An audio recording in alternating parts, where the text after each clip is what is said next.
chez nous au Togo. Nous allons faire un crochet d'abord pour connaître qui est Madame Brigitte Amegawi, puisque dans les années 90, au cours de la conférence, nous savions seulement qu'elle fait partie des jeunes communément appelés les venus de France, tels que Brigitte Amegawi, Claude Amegawi, Nadia Morin, Antoine Folie, Brigitte Amegawi. Alors, qui est au juste Madame Brigitte Amegawi?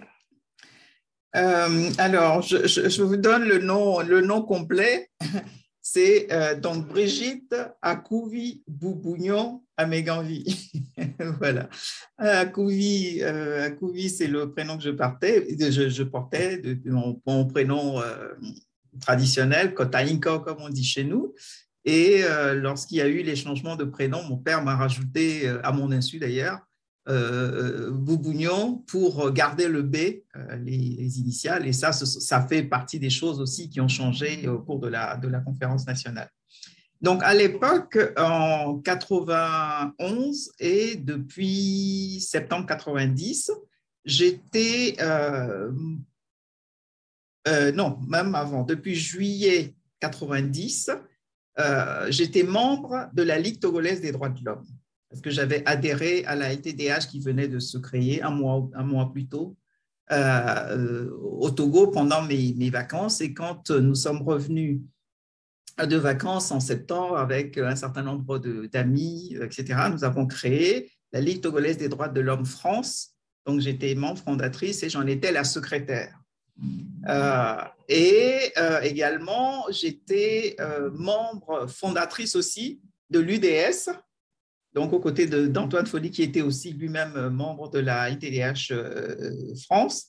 Et c'est au titre de l'IDS que c'est en tant que délégué de l'UDS que j'ai participé à la conférence nationale. Est-ce que ça suffit comme présentation? D'accord. Merci beaucoup à Madame Brigitte Amegawi. D'accord. Avant de commencer, nous allons ensemble écouter ce élément. Cette conférence a été préparée sur des bases claires et surtout dans l'accord intervenu entre le gouvernement et l'opposition. On aide un plein de pouvoir. Les travaux de ces assises se déroulent dans la sérénité, dans le respect de la dignité de chaque participant et dans la concorde et que chacun, par sa contribution, vise avant toute chose l'intérêt supérieur de notre chère nation.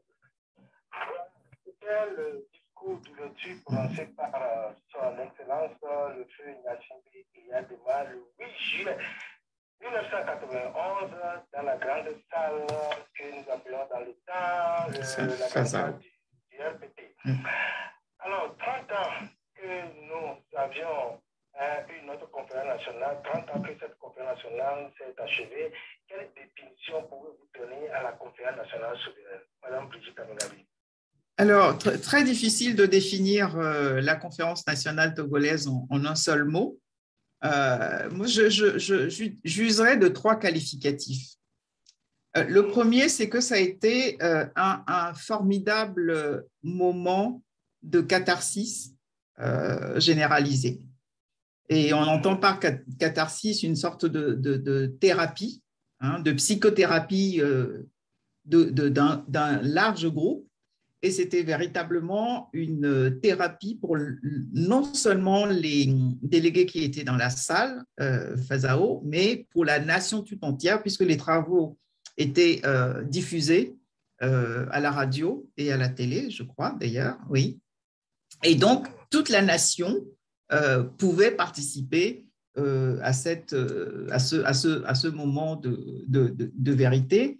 Et cela réellement devait contribuer à sortir les Togolais du traumatisme dans lequel ils étaient plongés depuis des décennies avec cette chape de plomb, ces violations des droits humains, ces disparitions, ces arrestations arbitraires, ces morts en détention, ces morts par collapsus, comme on disait, ou des gens qui se suicidaient en prison en se tirant une balle dans la nuque, les atrocités de ce qu'on appelle la faune dans le nord du Togo. Donc, il fallait véritablement que les Togolais se libèrent de cette chape de plomb, et c'était l'occasion donc de tirer un bilan sur ce qui s'était passé pour construire ensemble un projet commun pour l'avenir. Donc, un moment de catharsis, mais je dirais que malheureusement, ça a été un gâchis de la mobilisation massive des Togolais de tous bords. Parce que moi, j'ai travaillé dans les commissions. Peu de gens savent qu'au cours de la conférence nationale, il y avait des commissions qui ont fait le bilan dans différents sujets. J'y reviendrai tout à l'heure en détail parce que c'est très important. Et donc, il y a eu vraiment des gens qui se sont investis dans les commissions, qui ont travaillé véritablement à bâtir un projet pour un Togo nouveau.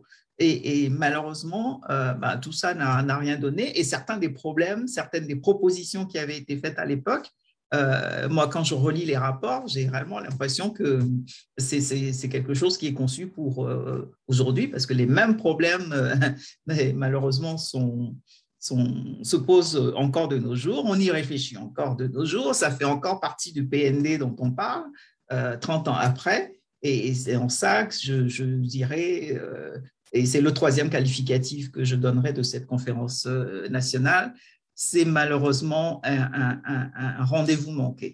Voilà, un rendez-vous manqué.